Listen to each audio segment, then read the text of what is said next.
À sa mort en 1973, Bruce Lee laisse incontestablement un héritage à travers ses films. Outre sa filmographie, il reste également dans nos mémoires comme le fondateur du Jeet Kune Do. Ceci n'est pas un film sur Bruce Lee, mais l'unique film sur le Jeet Kune Do réalisé par Bruce Lee lui-même.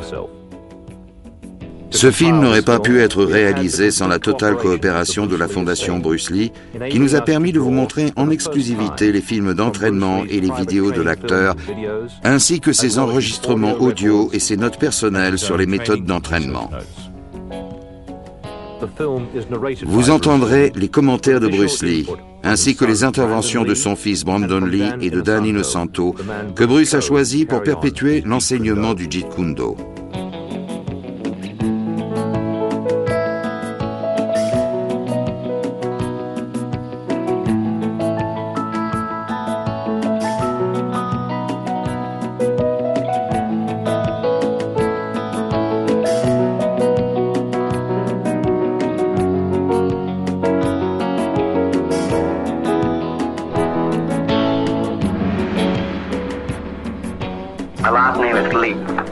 Je m'appelle Bruce Lee et je suis né à San Francisco en 1940. Mon art martial se nomme en cantonais Jeet Kune Do, c'est-à-dire voie du poing qui intercepte. Le Jeet Kune Do, dont je suis l'inventeur, fait partie du panthéon des arts martiaux aux États-Unis.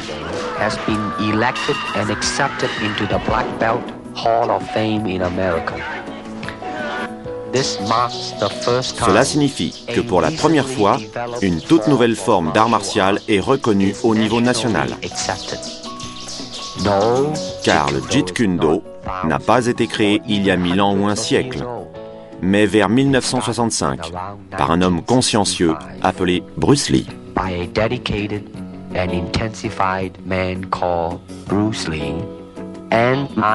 Aucun pratiquant d'arts martiaux digne de ce nom ne peut ignorer le Jeet Kune Do.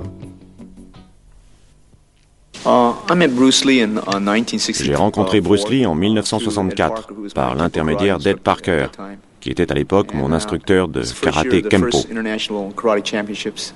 Cette année-là avait lieu le premier tournoi international de karaté à Long Beach. Quand Bruce Lee est rentré aux États-Unis, il avait appris plusieurs arts martiaux, comme le style Wu du Tai Chi, qu'on appelle parfois Unga à Hong Kong. Il avait également appris la boxe occidentale, bien sûr, et puis son frère l'avait initié à l'escrime, à l'épée, pour être plus précis. Bien sûr, il maîtrisait le Wing Chun, et puis ensuite, il avait découvert le Tom Toy.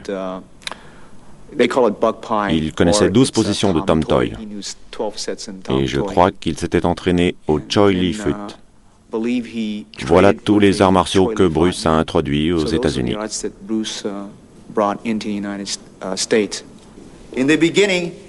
Au début, le Wing Chun était son système de référence. Mais au fur et à mesure, il s'en est écarté et s'est inspiré de plusieurs autres systèmes, en prenant ce qui l'intéressait.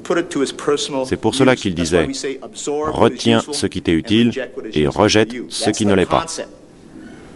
C'est ça le concept du Jeet Kune Do.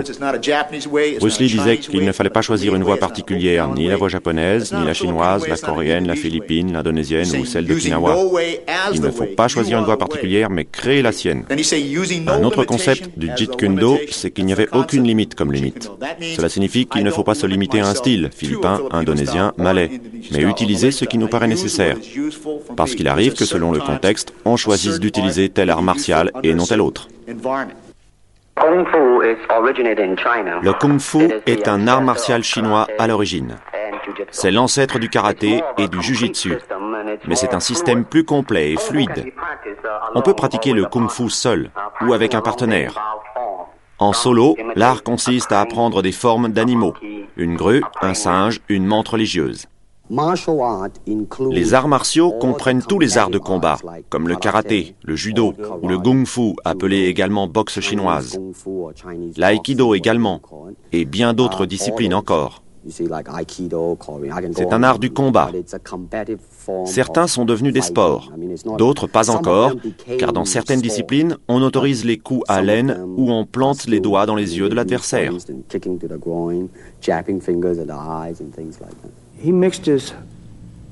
Bruce Lee allie trapping, l'immobilisation, et grappling, la lutte. Et il y avait 32 séquences différentes que l'on peut voir dans Le Jeu de la mort et La Fureur du Dragon. Dans ces deux films, il y a plus de lutte. Le visage et la tête sont bloqués.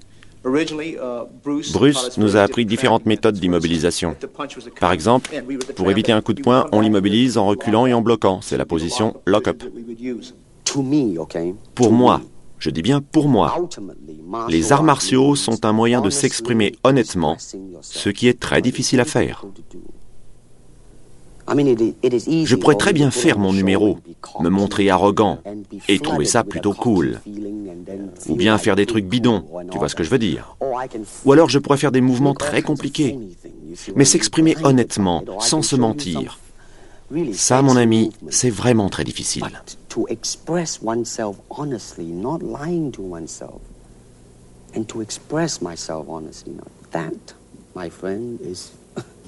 Very hard to do.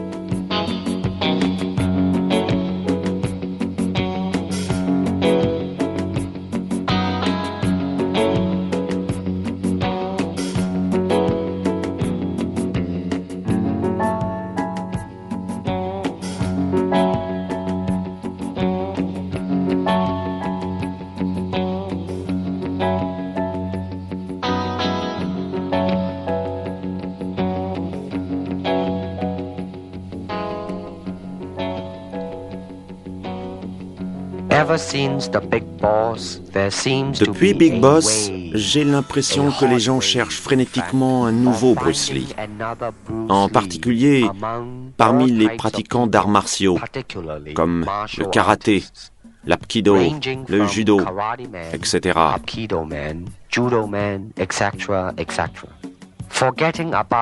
Ils se fichent de savoir si ce nouveau Bruce Lee serait capable de jouer, du moment qu'il sait donner plus ou moins bien des coups de pied ou des coups de poing. Et si avec un peu de chance il connaît quelques trucs, alors les producteurs en feront une star. Penchons-nous sur la question. Est-ce qu'il est facile de devenir une star ? Je peux vous assurer que ça ne l'est pas. Et je peux vous dire également qu'en voyant les films de Bruce Lee, les spectateurs vont finir par voir une différence, non seulement dans le jeu des acteurs, mais aussi dans leur capacité physique.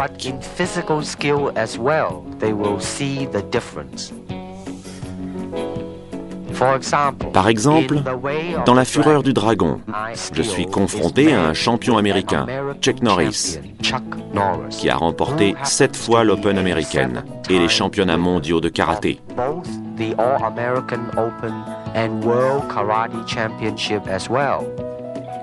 Et puis, il y a Bob Wall, le champion de karaté en 1970, catégorie poids lourd. Sans oublier Wong Jan-sik, un maître en Apkido 7e degré, que des spectateurs auront reconnu dans le film jouant le rôle d'Apkido. Bien sûr, certains vous diront que ce n'est que du cinéma, mais je suis convaincu que les spectateurs sont capables de se faire leur propre opinion et de comparer ces hommes, leur vitesse, leur puissance, leur rythme, leur coordination, leur variété de talents, etc.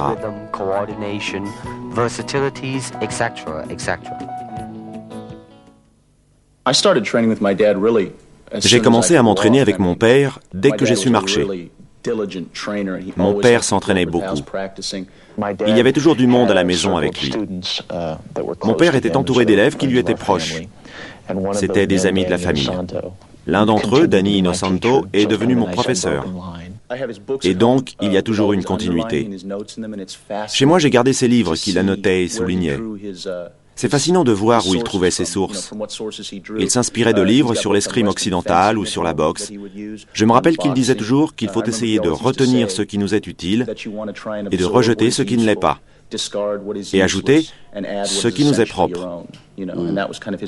C'était son credo, le concept fondamental du Jeet Kune Do. Quand dans une interview on me demande quel est mon style, je réponds généralement que mon père a créé le Jeet Kune Do et que j'ai toujours connu cet art martial. C'est la réponse la plus facile. Mais je trouve que c'est un peu trop simpliste, car le Jeet Kune Do est une synthèse très personnelle des arts martiaux. Mon père voulait les désacraliser. Alors je me sens toujours un peu bête quand je dis que je fais du Jeet Kune Do, même si je m'entraîne depuis longtemps. Il serait plus juste de dire que je me suis fait ma propre interprétation du Jeet Kune Do, comme d'ailleurs tous ceux qui pratiquent cette discipline. C'est le but recherché. Danny, mon sifu, dit toujours qu'il enseigne les concepts du Jeet Kune Do. Il enseigne à ses élèves des concepts, une manière de penser et non pas simplement des techniques.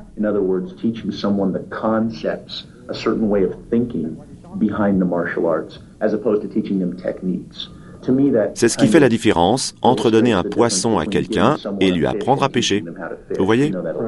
On peut apprendre un jeu à quelqu'un ou lui faire comprendre le concept de ce jeu et permettre ainsi d'ouvrir le champ à la réflexion.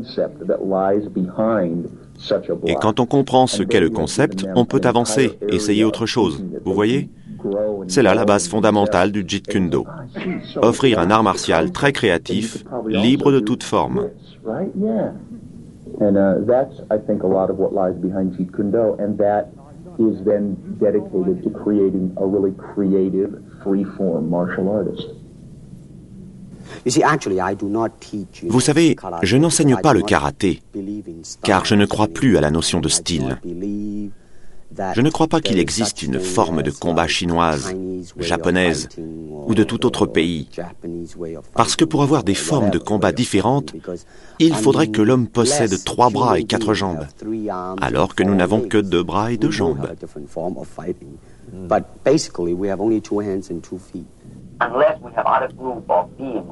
Il faudrait qu'il existe une catégorie d'êtres humains dont le corps serait différent d'une autre, pour qu'il existe un style de combat différent. Pourquoi ? Parce que nous n'avons que 2 bras et 2 jambes. L'essentiel est de savoir comment les utiliser au maximum. En termes de puissance, on peut suivre une ligne droite, une courbe ou un cercle plus ou moins rapidement, suivant les circonstances. Et avec les jambes, on peut faire un kick-up. C'est la même chose. Ensuite, il faut se demander comment s'exprimer honnêtement au moment du combat. Comment être soi-même et frapper, non pas pour éviter de recevoir des coups, mais parce qu'on en a envie, parce qu'on s'exprime. C'est là une chose essentielle. Se découvrir en apprenant à utiliser son corps.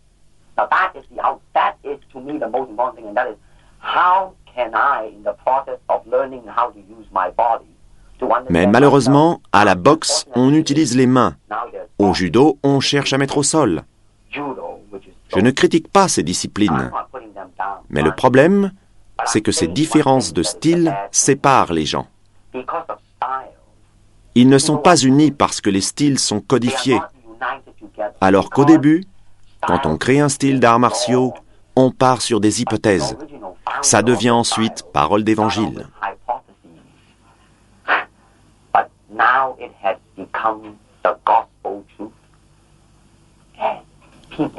Et les élèves qui apprennent un style se fondent dans un moule.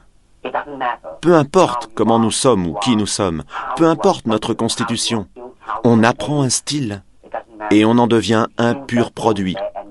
Je trouve que ce n'est pas une bonne façon d'agir. Les styles ont tendance à séparer les hommes. Chacun a sa doctrine qui devient parole d'évangile et n'est jamais remise en cause. En revanche, si on n'a pas de style particulier, si on veut s'affirmer en tant qu'être humain, s'exprimer totalement, complètement, dans ce cas, on ne crée pas de style. Parce que le style est quelque chose de figé, une cristallisation. Alors que si on cherche à s'exprimer, on évolue sans cesse. D'abord, on utilise les pieds. Puis on utilise les coudes. Dans le combat, il existe le coup avec les doigts, le coup de poing, le coup avec le revers du poing et le coup avec la cuisse. Tout dépend de la partie du corps que l'on frappe et du choix de l'arme. Je peux utiliser mon arme la plus longue, le coup avec la cuisse, pour toucher la partie du corps la plus proche, la rotule de l'adversaire. On peut le comparer à un jab du gauche en boxe, mais il est plus redoutable que ce dernier. Voilà, c'est ça. On utilise tout le corps. On laisse le corps humain s'exprimer. Tout le corps, pas seulement la main. Bien sûr, s'il s'agit d'un combat dans un cadre sportif, c'est différent. Il y a des règles, un règlement. Mais une lutte en soi ne connaît aucune règle. Alors mieux vaut entraîner toutes les parties du corps.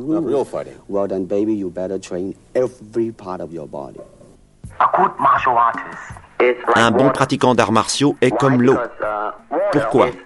Parce que l'eau n'est pas solide. Je veux dire qu'on ne peut pas la saisir, ni la frapper ou la blesser. Alors il faut être comme l'eau et savoir s'adapter. Sois comme l'eau, n'est pas de forme ni de consistance. Si tu verses de l'eau dans une tasse, elle devient la tasse. Si tu en verses dans une bouteille, elle devient la bouteille. Dans une théière, elle deviendra la théière. L'eau peut couler ou bouillonner. Sois comme l'eau, mon ami.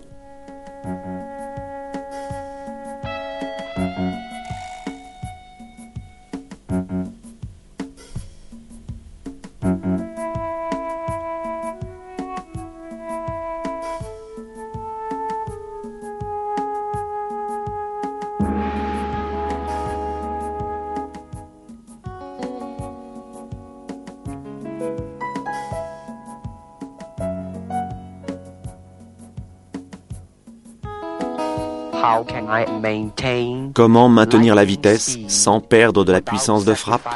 Je crois avoir trouvé la raison de mon ignorance.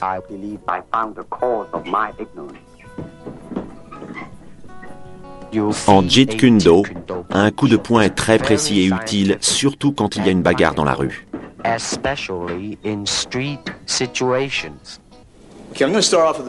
Bien, je vais commencer par les bases.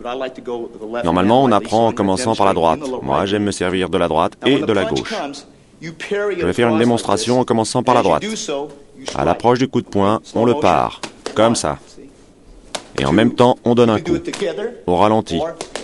1, vous voyez, et 2. On peut le faire ensemble ou séparément. On peut saisir le coup et répondre, ou le parer et répondre. On peut le faire ensemble. Et dans ce cas, on frappe. Je vais vous montrer de côté, au ralenti. 1, on passe vers l'extérieur. On fait beaucoup d'exercices en s'inspirant de différents systèmes. Bien, donc, un des mouvements de base, c'est le glissement et la frappe. Encore une fois, au ralenti, on glisse et on frappe. Maintenant, au moment où l'adversaire donne un coup de poing, je vais glisser à l'intérieur et frapper. Au ralenti, on passe à l'intérieur et on frappe. On frappe à l'intérieur et on frappe. Ensuite, on peut le faire ensemble. Ou parer juste avant de donner un revers, ou glisser et frapper. Et ensuite, frapper sur le côté opposé, comme ça. Voilà, ce sont les bases. Je vais vous montrer. Au moment de recevoir le focus glove, je veux que tu glisses, donnes un revers, un crochet et un revers. Au ralenti. Parade. Revers. Crochet. Revers. Voilà les exercices basiques qu'on nous a enseignés. On les retrouve dans la boxe occidentale ou la philippine.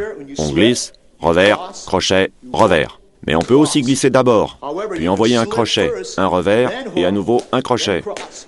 Encore une fois, glissement, crochet, revers, crochet. Et quand l'adversaire envoie un coup droit direct, on peut également parer cette main et croiser ici. Quand il recule, tu donnes un revers, crochet, revers. Encore, glissement, revers, revers, crochet, revers. Encore une fois, glissement, revers, revers, crochet, revers. Une dernière fois, glissement, revers, revers, crochet, revers. Voilà, c'est ça la base. C'était juste un mouvement du bras, regarde. Tu vois, il n'y avait que le bras et les épaules. Les épaules étaient un peu tendues. Non, vraiment trop tendues. Regarde la différence. Là, tu as un peu utilisé les pieds. C'était bien.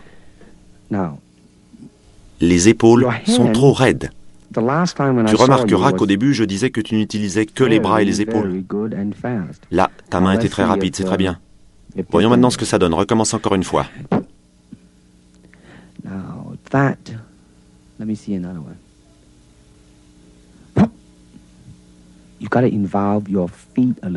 Il faut que tu utilises un peu plus tes pieds, tu vois? Les mains et les pieds. Les mains et les pieds. Vas-y. Pas mal. Regarde, quand je t'attaque, tu réagis en raidissant les épaules.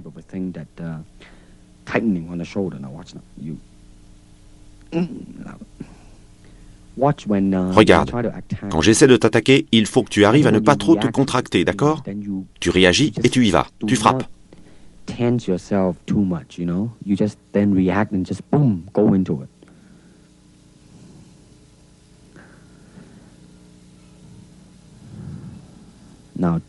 Là, tu utilises seulement les mains. Vas-y, pan! Tu vois, quand tu utilises ta main et tes pieds, on voit la différence. Tu comprends maintenant? Sois un peu plus détendu au début. Ouais, ça vient, mon ami.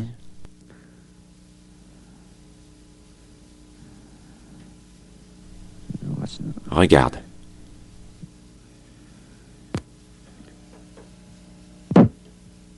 Bien, le coup était plutôt réussi. Pas mal.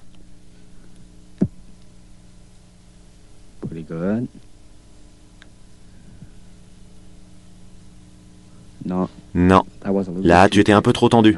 Regarde. Bien, on pourrait l'utiliser dans un film. Imaginons que cette personne se trouve là. Pour illustrer l'exercice, on peut utiliser le sachet que l'on utilise dans la boxe française et qui ressemble à ça. Je peux commencer par un mouvement de Wing Chun. Ensuite, continuer avec de la boxe occidentale. Et plus tard, je peux utiliser une prise d'immobilisation proche du Jiu-Jitsu.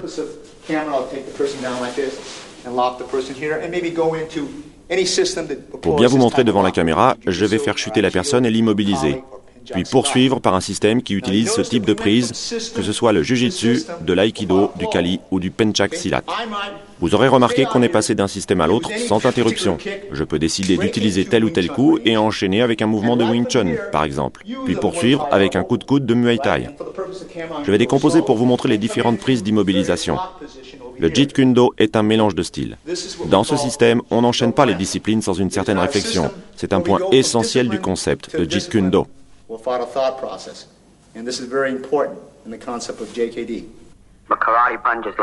Au karaté, le coup de poing doit être aussi dur qu'une barre de fer. Au Jeet Kune Do, il ressemble à une chaîne en fer avec une balle en fer attachée au bout. On frappe fort et ça fait mal à l'intérieur de soi. On recommence? Le japonais Hayward Nishioka, champion de judo, également ceinture noire de karaté Shotokan, a mis au point un test scientifique dans une université californienne afin de déceler la différence entre un coup de poing de karaté et un coup de poing de Jeet Kune Do. Il a découvert que le coup de poing de Jeet Kune Do est bien plus puissant et dévastateur que le traditionnel coup de poing de karaté. Quand on donne un coup de poing, je me penche un peu en avant. Il faut bien entraîner la hanche d'un coup sec et y mettre toute son énergie. Il faut que ça soit une arme.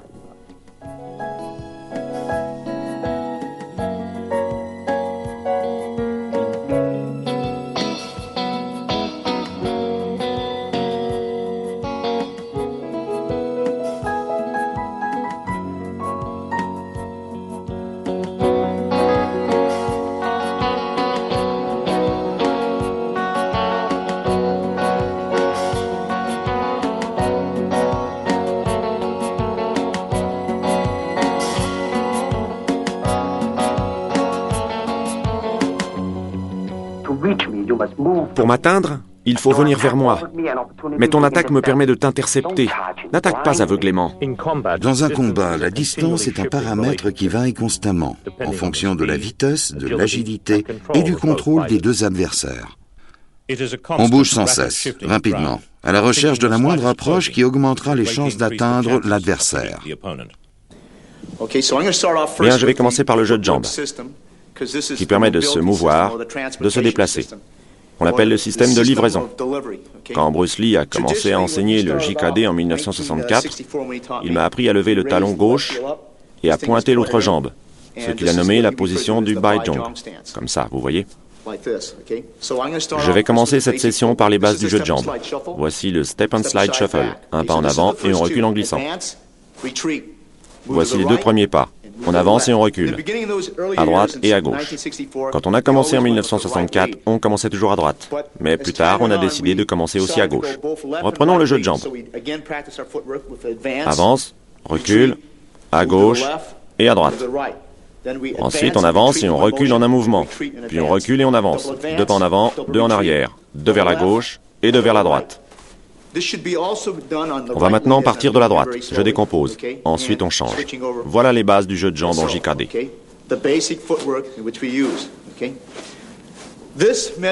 Bruce Lee nous a également appris une autre méthode, le pas glissé et le pas glissé en avant. Le principe est de glisser et de faire un pas. On glisse et on avance. On glisse et on avance. On glisse et on avance.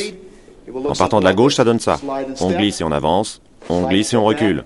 On glisse et on recule. Ensuite, il y a un enchaînement qui ressemble au Step and Slide Shuffle. C'est ce qu'on appelle un Push Shuffle. On pousse et on recule. Au lieu de faire un pas et de glisser, on pousse et on recule. On appelle cette figure le Push Shuffle qu'on a fait en partant de la jambe droite. On va maintenant partir de la gauche. Push Shuffle, Push Shuffle, Push Shuffle. Bien, ensuite, Bruce Lee nous a également appris à nous déplacer sur un cercle. On tourne par quart de tour. On tourne comme si l'adversaire se trouvait là. On imagine qu'il a fait un quart de tour et on tourne. Un autre quart, on tourne. Encore une fois, on tourne. On imagine que l'adversaire tourne comme ceci et on le suit en traçant un cercle. Il tourne par là et on le suit. Il tourne à nouveau et on le suit. On commence en partant d'à droite. Voilà, l'homme tourne de ce côté et on le suit. Il tourne, on le suit. Il tourne, on le suit. Il tourne et on le suit. Il tourne et on le suit. Ensuite, on change de côté. Votre adversaire se déplace de ce côté et vous le suivez, latéralement. Vous tournez. On tourne autour. Voilà. C'est le système de déplacement utilisé en JKDO, qu'on appelle également le système de livraison.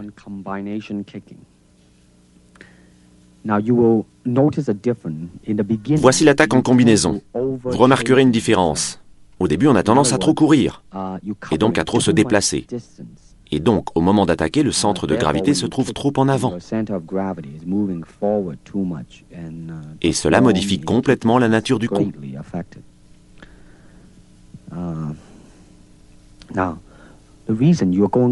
On part en arrière parce que le corps était lui-même trop en arrière. Là, c'est ce qu'on appelle une attaque avec provocation. Quand on essaie de réaliser quelque chose, de donner un coup dans l'intention de faire mal, on se penche en arrière. Mais ça ne se fait pas dans une attaque avec combinaison. Tu vois, tu te précipites, là.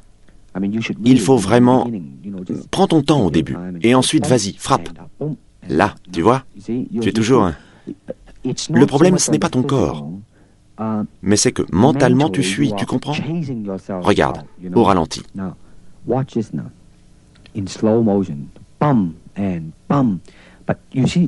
Le corps est toujours là, et non pas loin devant. Tu vois ce que je veux dire? Tu restes un peu en arrière tout en avançant.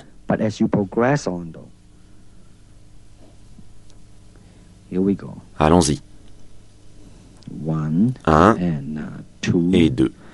Vas-y doucement. D'accord? Et 1, c'est bien. 2. Une fois que tu as compris ça, tu t'attaques aux différents coups de pied pour voir si tu les maîtrises. Et 2 et 3. Tu contrôles plus, là. Tu penses trop à l'enchaînement. Il ne faut pas anticiper. And don't just, think of 3 already. C'est mieux maintenant. That's even better now. Tu donnes un coup sec à la fin. Snap at the end in this one too. The other one you are just, doing. Avant, tu faisais juste une figure. Et là, tu frappes. Tu vois, il faut juste lancer la jambe. Et ensuite, un pas et on glisse. Step and slide into it. Boom and boom and boom. That's right. Voilà, c'est bien. Good. Now là, tu ne fuis plus. Tu es dans le rythme. Now you are pacing yourself right. On y va. 1, 2 et 3. Bien. Good.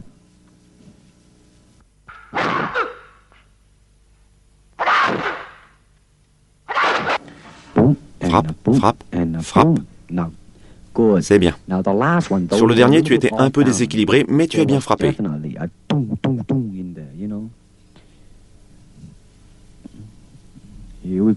On y va, frappe avec la jambe.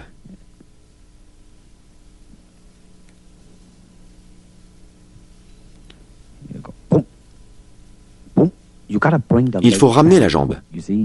Tu la laisses suspendue trop longtemps. Ramène-la, ramène-la. Il faut la ramener, il faut la ramener. Tu vois, tu frappes et tu laisses traîner ta jambe. Il faut qu'elle revienne immédiatement. Regarde bien.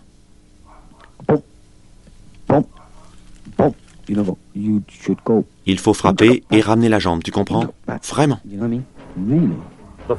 La mesure du combat, c'est la distance que garde le combattant face à son adversaire. Cette distance doit lui permettre d'être hors de portée, sauf si son adversaire plonge en avant.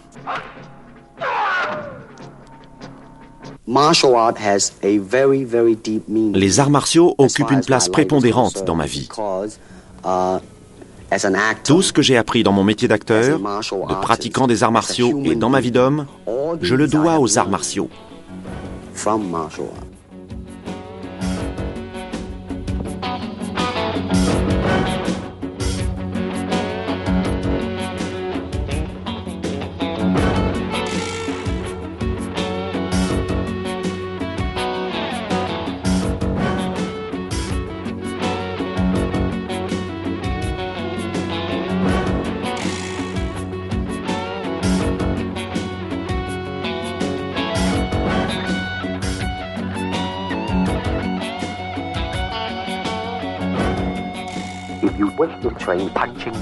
Si tu veux t'entraîner au coup de poing, donne des coups de poing.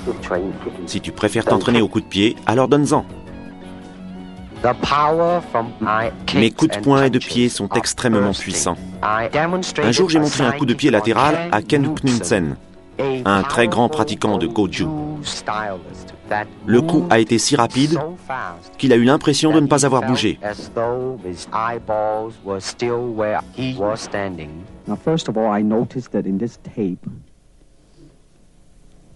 En regardant la cassette, j'ai remarqué qu'au fur et à mesure, tu te concentres davantage sur la technique et on voit que tu t'améliores.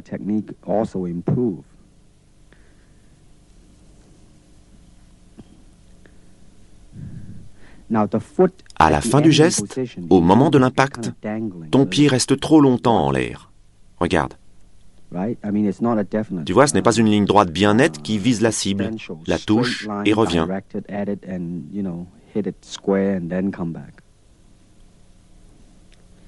Bonne réaction, là.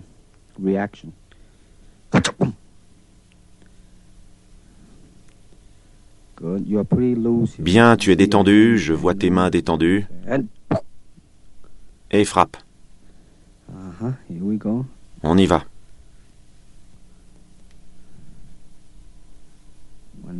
Encore une fois.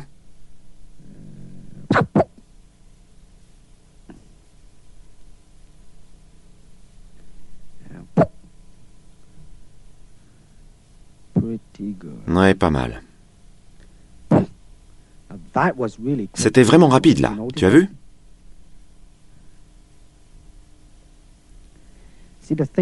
Il y a une chose à laquelle tu dois faire attention. Au début, c'est un peu mou. Il faut être vigilant au début. La première partie doit être rapide. Et une fois que le mouvement est effectué, Il faut vite ramener la jambe. En fait, il faut être rapide du début à la fin.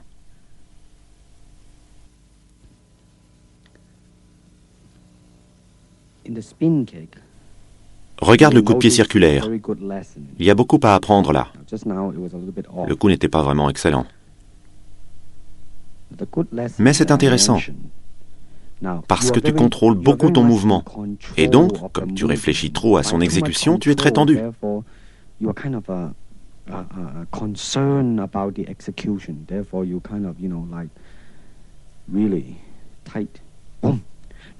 Là, le mouvement était plus détendu. Et maintenant, regarde. Maintenant, il faut que tu oublies de penser à ce que tu fais et de le faire.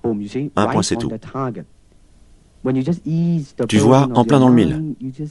Une fois que tu as l'esprit plus léger, tu peux y aller. Regarde bien les 2 prochains coups de pied. Vas-y, frappe, en pleine tête. Et le tempo était bon.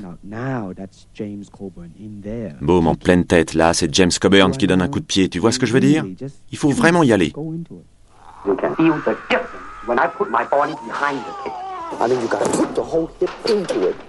On voit vraiment la différence quand je frappe le coup de pied. Il faut y mettre tout ce qu'on a, toute son énergie, pour que le coup de pied devienne une arme. Voyons un peu. Là, je veux voir la vitesse et la rapidité de ton attaque. C'est une simple attaque, un coup de pied latéral, je crois. Je voulais que tu regardes le mouvement.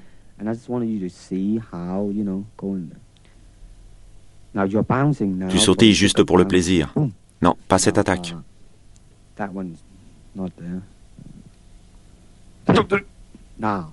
Celle-ci, l'intention est bonne.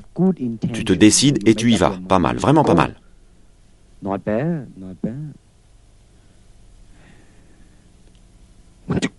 Regarde ton coup de pied à la fin du mouvement. Tu le laisses tomber. Tu ne ramènes pas la jambe assez vite. Le début était rapide, alors si tu ramènes vite la jambe, le coup gagnera en vitesse. Tu vois, encore une fois, tu ne l'as pas ramené. Tu bouges, c'est bien. Tu es rapide. Mais à nouveau, tu ne ramènes pas la jambe assez vite.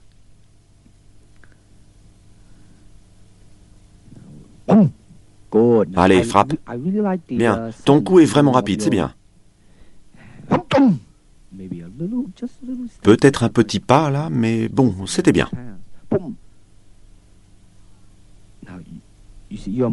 Tu vois, là, tu bouges ta jambe. Mais les épaules sont un peu...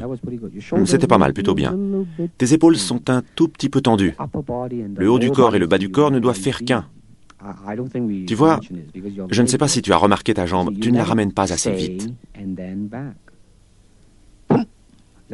Là, tu vois, tu as bien amélioré le début de ton mouvement, c'est beaucoup mieux.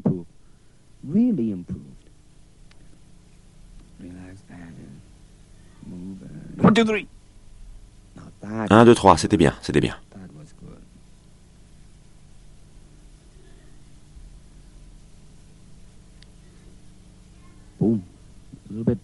Un tout petit peu bas.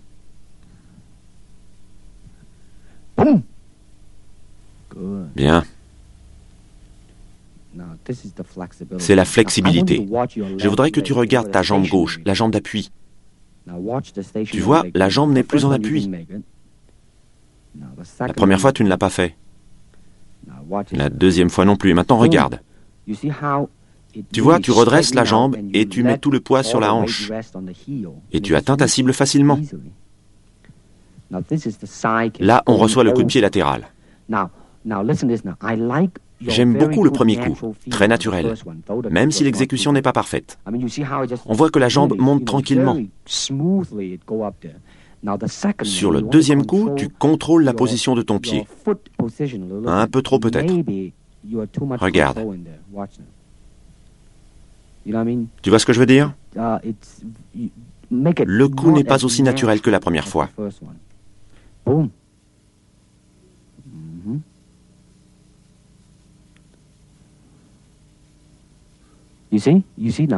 Tu vois, quand tu réalises bien le geste, quand tu touches l'adversaire, la jambe gauche est complètement allongée. Et c'est très facile. Je crois que nous comparons... Retiens ta jambe. Je te demande ça pour que tu ressentes ce que ça fait. Et là, tu la ramènes rapidement. Regarde. Tu vois? Tu étais un peu déséquilibré par rapport au précédent, mais ça ne fait rien. Maintenant, les coups de pied latéraux. Regarde, je préfère le second coup au premier. Il était mieux ajusté. Bien. Allez, encore une fois. Trop bas. Bien le second coup. Tu vois, tu reviens sur une ligne droite. On recommence.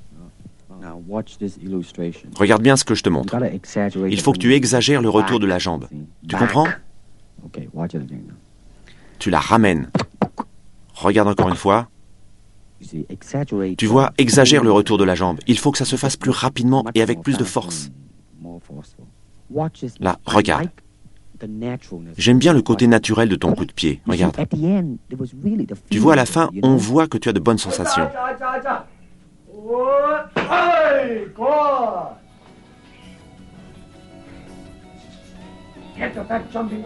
Fais sauter le sac. Encore une fois. Encore.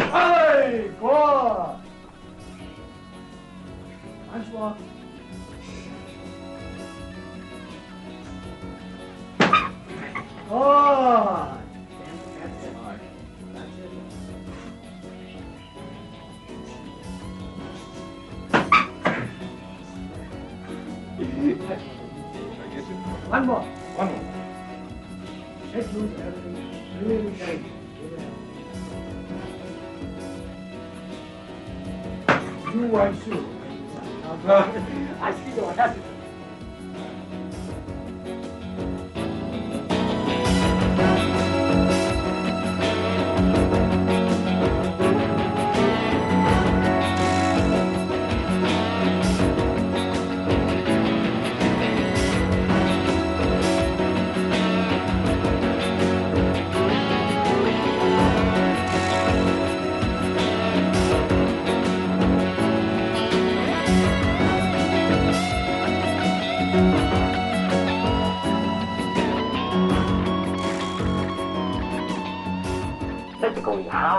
La coordination demande toute une préparation physique.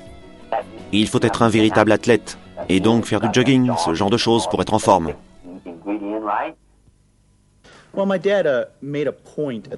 Quand il était instructeur, mon père avait attiré l'attention sur le fait que beaucoup de pratiquants des arts martiaux ne se souciaient pas vraiment de leur instrument. Et le corps fait partie des instruments que l'on utilise forcément dans les arts martiaux. Alors je pense qu'il est important de s'en souvenir et d'y prêter attention. Je trouve intéressant de savoir où se situent nos limites, jusqu'où on peut aller avant d'être épuisé, peu importe ce qu'on fait, soulever des poids ou faire un exercice cardiovasculaire. J'aime savoir jusqu'où peut aller le physique et le mental, et donc je m'entraîne. Je saute beaucoup à la corde, je cours, je fais du vélo. Je préfère de loin faire du sport à l'extérieur plutôt que de m'enfermer dans une salle. Et puis je m'entraîne à l'école, ce qui demande parfois un bon niveau cardiovasculaire. Certains cours, comme le kickboxing Muay Thai, exigent d'avoir un très bon cœur. D'autres cours sont plus techniques, et on n'en ressort pas complètement essoufflé. On apprend juste quelques méthodes. Ensuite, je m'entraîne à l'haltérophilie en travaillant 2 parties du corps chaque jour. C'est assez intense. Parfois, je change un peu mon entraînement. Je travaille par exemple le dos et les biceps. Un jour, la poitrine et les triceps. Un autre, une autre partie du corps avec les jambes et le jour suivant, etc. Et puis j'inverse. C'est à mon avis ce qu'il y a de mieux à faire, que ce soit avec un poids lourd ou léger. En fait, on travaille avec des poids lourds pour développer la masse, et avec des poids légers pour développer la carrure et sculpter les muscles.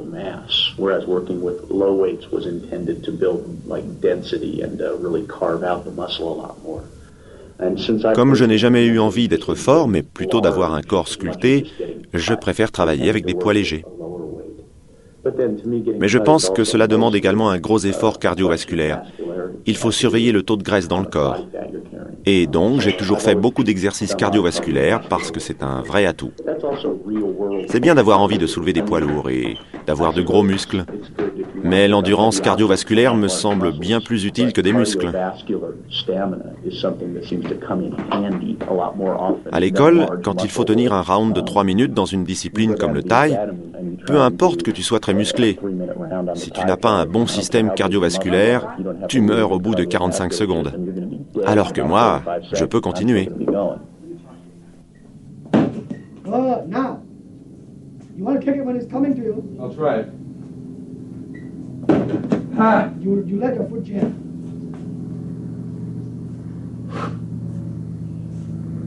Drive the sucker.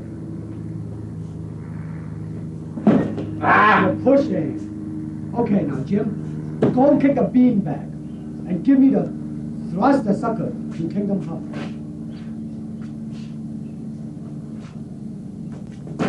Oh, center. Now, Jim, face that sucker. Now I'm gonna. You are cutting your half now. That's okay. How's that? Beautiful. No. I mean, I want you to be half. You're still kicking a little bit off to the side. Kick him directly now. Good. Now don't kick it again, but don't turn your body so much when you finish. Try to still face him when you finish. Good. Now kick the sucker when he comes back. Not yet. That's it. Quand on a commencé, nous n'avions aucun pad thaïlandais. Et donc, Sifu Bruce nous a recommandé d'utiliser des protections à l'avant-bras, comme au football. Ça se faisait beaucoup à l'époque, mais aujourd'hui on ne s'en sert plus. Voici son bouclier de frappe, le bouclier de Bruce Lee. Il l'utilise dans le film La Fureur du Dragon. Vous remarquerez qu'il n'avait qu'une partie. En fait, j'avais un bras et lui le deuxième. Cet instrument a été utilisé dans La Fureur du Dragon. Celui-ci a fait partie des accessoires de Opération Dragon. À l'origine, on l'utilisait pour l'entraînement à un art martial japonais, mais on l'a modifié et on a utilisé un casque spécial ou un casque de boxe. Et on s'en servait lors des entraînements. C'était quelques-uns des accessoires que nous utilisions quand on faisait de la boxe.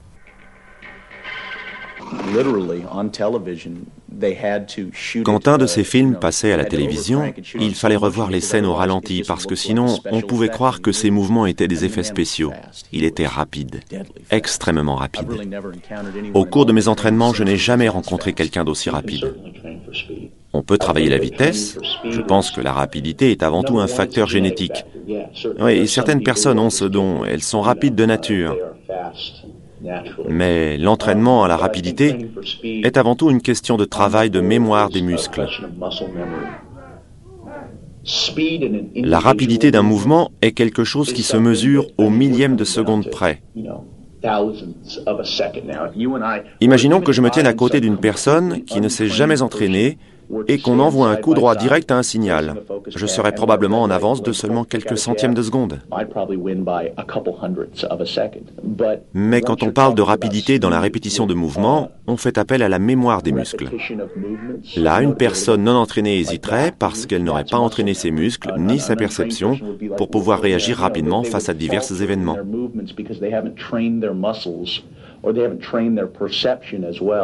To be able to react quickly to a variety of different circumstances. Les arts martiaux permettent d'exprimer le corps humain à travers un combat. Cela demande un apprentissage. Il faut faire travailler chaque partie de son corps, sans cesse, en faisant des assouplissements et des étirements de tout. Il faut que le corps reste en mouvement.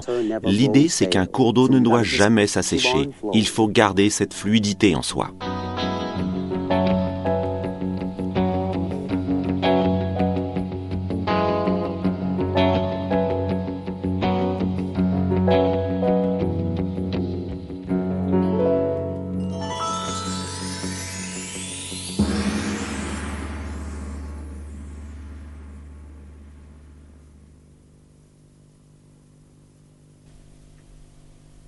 When the opponent expands, I contract.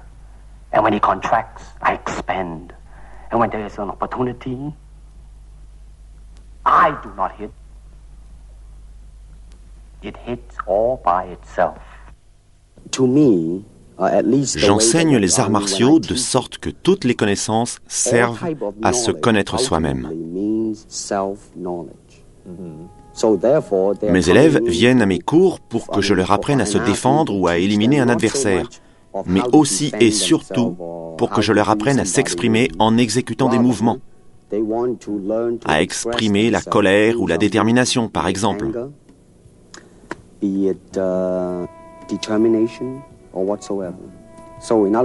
Bref, l'élève me paie pour que je lui montre, à travers un combat, l'art d'exprimer le corps humain. Le Jeet Kune Do n'est pas un style.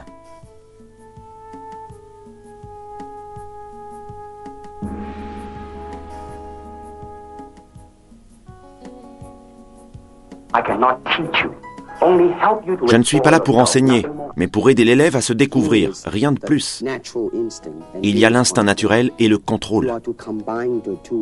Il faut combiner les deux harmonieusement. Si le premier des deux instincts est très prononcé, la personne se comporte de façon irrationnelle.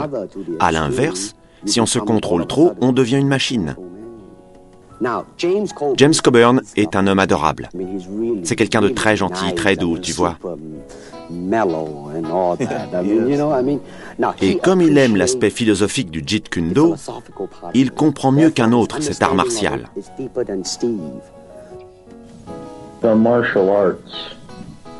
Les arts martiaux font entièrement partie de ma vie et sont un héritage de mon père. Je le dois à mon père. J'ai commencé à apprendre les arts martiaux dès que j'ai su marcher, et il s'est occupé de mon entraînement jusqu'à sa mort. Ensuite, j'ai poursuivi mon apprentissage avec un de ses étudiants. Tu sais ce que je veux penser de moi en tant qu'être humain? Je vais peut-être paraître un peu doctrinaire, mais là-haut dans le ciel, au paradis, il n'existe qu'une seule famille. Simplement, les gens sont différents. A good martial artist does not become tense but ready. Not thinking yet, not dreaming. Ready for whatever may come.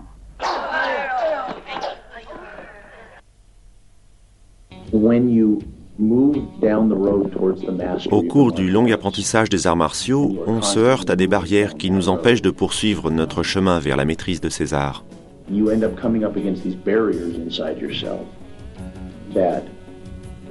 Ces barrières représentent nos propres limites, que ce soit le manque de volonté, les limites de nos capacités, des capacités naturelles, le manque de courage, ou encore notre façon de gérer le succès ou les échecs.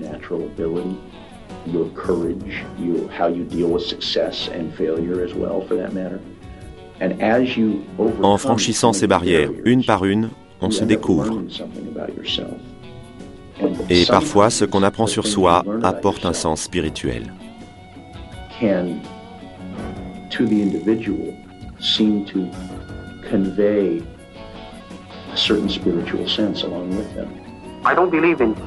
Je ne crois ni au système ni aux méthodes.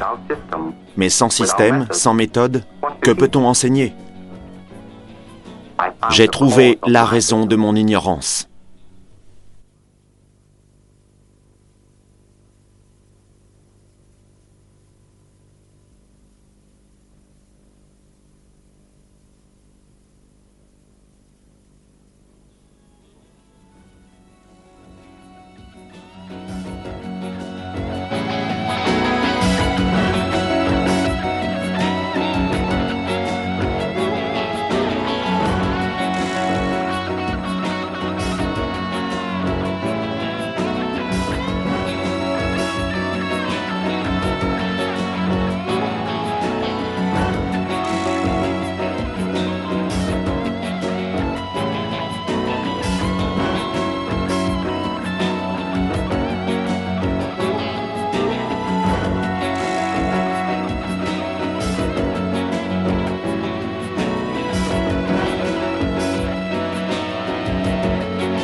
Thank you.